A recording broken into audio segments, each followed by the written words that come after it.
Congressional leaders will meet with President Joe Biden at the White House today to discuss raising the debt ceiling. They're running out of time to reach an agreement. Ed O'Keefe is at the White House. Ed, good morning.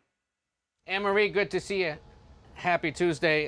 Heading into this meeting, the only thing both sides seem to agree on is that defaulting would be economically catastrophic. The leaders of the House and Senate will be over here this afternoon for a meeting with the president to discuss money that's already been borrowed and the fact that the bills are now coming due. Republicans are trying to use this as a chance to make big cuts in federal spending. Their plan would cut about $3 trillion over the next decade, including some Biden administration priorities like climate change initiatives, health care programs, veterans health care programs. The White House points out the president and most Democrats say Congress needs to authorize raising the borrowing limit with no strings attached.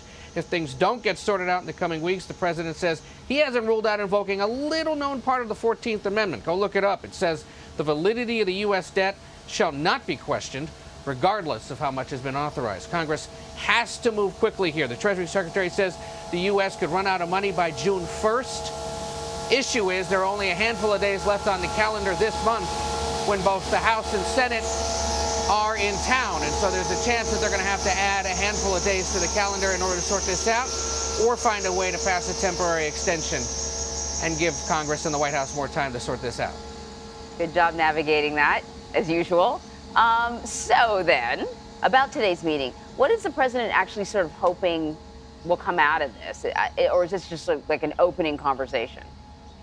I mean, that is all it is expected to be, in part because we know he's going to New York State tomorrow, for example, only about 40 minutes north of you, into a district that he won in 2020, but that a Republican currently represents, to try to make the point that Republicans are, playing foolish with the U.S. government and with the potential for default. So in essence, the political argument will continue here for at least a few more days. But what I think both sides are hoping for is some signal of, is there a way to move on this quickly, even though they are so far apart right now on issues of how to raise the debt limit, whether or not to attach something to it. Watch to see if coming out of this meeting, there's at least an agreement that there will be a broader conversation about budget or spending issues. That, of course, is a conversation that continues through the end of the fiscal year in September. If the president signals, look, I'm happy to have that conversation with you, but that's on a separate other financial budgetary matter, this is a more urgent one, that may be a sense that maybe they're able to come to some kind of resolution sooner rather than later. Ed, as you know, you and I have had this conversation a number of times now, right? It's like, we're coming close to the deadline. Oh my gosh, hair's on fire. How do these things, what are the most realistic options here with just days to go? Could we get sort of a short-term stopgap measure to tide us over if they just can't find enough common ground? That is one option for sure, that they could potentially agree to extend it for several weeks, maybe a few more months.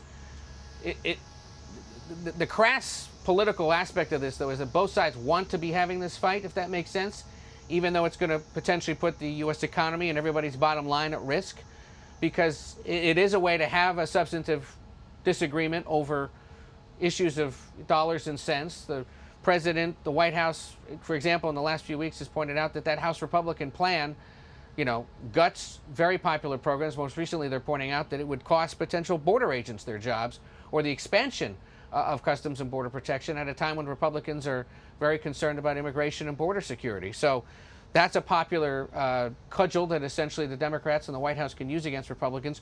Republicans turn around and say this is an unpopular president. He's got to negotiate with us. We have power in the House, which is the chamber most responsible for issues of dollars and cents. Let's see if we can come to an agreement. So we'll see.